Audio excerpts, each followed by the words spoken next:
আসসালামু আলাইকুম। প্রিয় শিক্ষার্থীরা কেমন আছো তোমরা? আশা করি ভালো আছো। আমিও আল্লাহর অশেষ রহমতে ভালো আছি। তো আজকে আমি তোমাদেরকে অর্থনীতি প্রথম পত্রের ১০ম অধ্যায়ের একটি বাণিজ্যিক ব্যাংকের প্রাথমিক প্রাথমিক আমানতের পরিমাণ ৪ লাখ টাকা এবং ন্যূনতম রিজার্ভ 10%। এটার সমাধান এটার প্রশ্নটা কি করেছে দেখো। গ উদ্দীপকে ব্যাংকটির সৃষ্ট আমানতের পরিমাণ নির্ণয় করো। আর ঘতে বলেছে কেন্দ্রীয় ব্যাংক রিজার্ভ অনুপাত 20% বৃদ্ধি করলে অর্থনীতিতে কিরূপ প্রভাব পড়বে বিশ্লেষণ করো। হুম বাণিজ্যিক ব্যাংকের প্রাথমিক আমানত। বাণিজ্যিক ব্যাংক কিন্তু ঋণ আমানত সৃষ্টি করে আমরা জানি। আর বাণিজ্যিক ব্যাংকে কেন্দ্রীয় ব্যাংকে একটা রিজার্ভ জমা দিতে হয়। কেন্দ্রীয় ব্যাংক সেই রিজার্ভটা কত 10% নিতে পারে, 20% নিতে পারে। হ্যাঁ, কেন্দ্রীয় ব্যাংকের ইচ্ছা অনুযায়ী সে এই রিজার্ভের হারটা বাড়াতে পারে, কমাতে পারে, কখনো 10%, কখনো 5%, আবার কখনো 20% হয়ে যেতে পারে। তো এটা কেন্দ্রীয় ব্যাংকের ইচ্ছার উপরেই বাণিজ্যিক ব্যাংকের উপরে এই রিজার্ভের হারটা নির্ধারণ করে। তো আমরা আজকে ঘ গয়ের সমাধান করব যে উদ্দীপকে ব্যাংকটির সৃষ্ট আমানতের পরিমাণ নির্ণয় করব আর কি। তো কিভাবে আমরা করব দেখো। এখানে আহ, এখানে যে তথ্যগুলো আমাকে থাকতে হবে, আমাকে একটা সূত্র মাথায় রাখতে হবে যে সৃষ্ট ঋণ আমানতের সূত্রটা কি। সেটা হচ্ছে যে আহ, প্রাথমিক আমানত, যদি উদ্দীপকের মধ্যে প্রাথমিক আমানত থাকে এবং রিজার্ভের হার থাকে, তাহলে আমি একটা সূত্র প্রয়োগ করে অঙ্কটা করতে পারবো। তো কিভাবে আমি দেখিয়ে দিচ্ছি। প্রথমে আমি লিখবো কি, দেওয়া আছে দেওয়া আছে দেওয়া আছে প্রাথমিক আমানত। প্রাথমিক আমানত কত, 4 লাখ। এরপরে রিজার্ভের হার কত আছে, রিজার্ভের হার কত কত দেওয়া আছে এখানে উদ্দীপকের মধ্যে 10%। 10%, ঠিক আছে।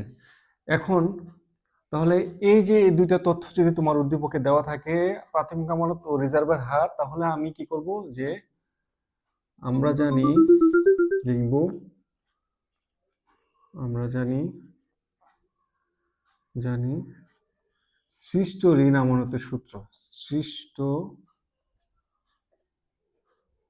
ঋণ ঋণ আমানত আমানত সমান সমান সৃষ্ট ঋণ আমানত সমান সমান প্রাথমিক আমানত গুণ 1/, কত, 10 রিজার্ভের হার। এটা আমি লিখে ফেলি রিজার্ভের হার,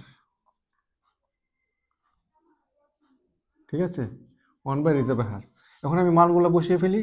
যেমন প্রাথমিক আমানত কত, প্রাথমিক আমানত হচ্ছে 4 লাখ। 4 লাখ গুণ 1/, কত, রিজার্ভের হার হচ্ছে 10%।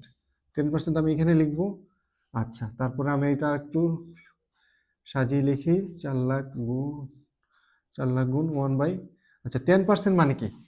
10% কিন্তু আমরা কি বলি, আমরা বুঝি যে উপরে 10, নিচে 100। আর যদি এটা 20% হয়, তাহলে উপরে 20, নিচে 100। বুঝতে পেরেছ? 10% হলে এটা হয়, 20% হলে এটা হয়, 20/100।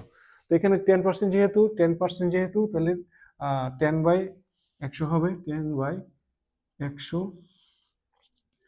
এটাকে আমরা উপর নিচে করলে হবে গুণ 100/10। তাহলে এখন কাটাকাটি করার পর কি হচ্ছে, এটা এটা শূন্য শূন্য কাটা, তাহলে 10কে আমি 4 দিয়ে গুণ দিলে 4 লাখ, 4 লাখকে গুণ দিলে কত হচ্ছে, 40 লাখ। 40 লাখ, ঠিক আছে। তাহলে এই 40 লাখই হচ্ছে কি আমার সৃষ্ট ঋণ আমানতের পরিমাণ। তাহলে এইটাই কিন্তু আমার উত্তর। তো আমি প্রাথমিক আমানত তথ্য থাকবে, উদ্দীপকে থাকবে, এবং রিজার্ভের হার থাকলে আমি সৃষ্ট ঋণ আমানতের সূত্রটা প্রয়োগ করে আমি এই যে কাটাকাটি করে আমি এই যে মানটা বের করে ফেলতে পারি। তাহলে এই যে এটা হচ্ছে আমার গয়ের উত্তর। গ গর উত্তর হচ্ছে এটাই, যে 40 লাখ টাকা হচ্ছে বাণিজ্যিক ব্যাংকের সৃষ্ট ঋণ আমানতের পরিমাণ। ঠিক আছে? তাহলে আজকে গটার সমাধান এখানে হয়েছে। এখন আমি সমাধান করব ঘটা। ঠিক আছে? ঘতে কি প্রশ্ন করেছে দেখি। কেন্দ্রীয় ব্যাংক রিজার্ভের অনুপাত 20% বৃদ্ধি করলে অর্থনীতিতে কিরূপ প্রভাব পড়বে? হুম আহ, তা বিশ্লেষণ করো। তাহলে আমি এখন সমাধান করব গটা ঘটা। ঘটার মধ্যে দেখো কোনো কিছু না, শুধু সামান্য একটু পরিবর্তন। সেটা হচ্ছে কি, এটা এটা হয়ে যাবে 20%। মানে কেন্দ্রীয় ব্যাংক কিন্তু ইচ্ছা মতো বাড়াতে পারে, কমাতে পারে। আগে ছিল 10%, এখন করেছে 20%। আর 20% যদি করে, তাহলে রিজার্ভ হার যদি বেড়ে যায়, তাহলে কিন্তু কি হয়, বাণিজ্য ব্যাংকের ঋণ আমানতের পরিমাণ কিন্তু কমে যায়।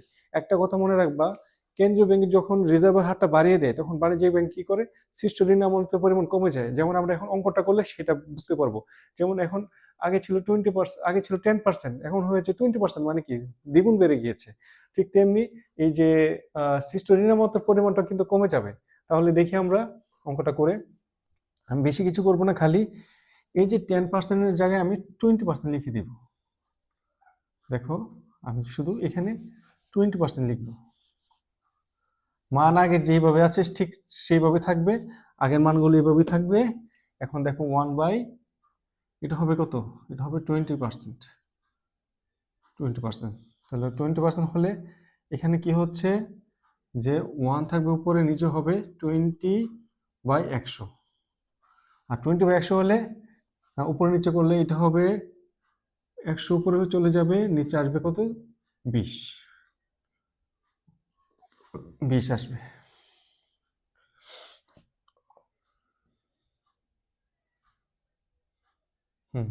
এখন আমরা কি করব, কাটাকাটি করব।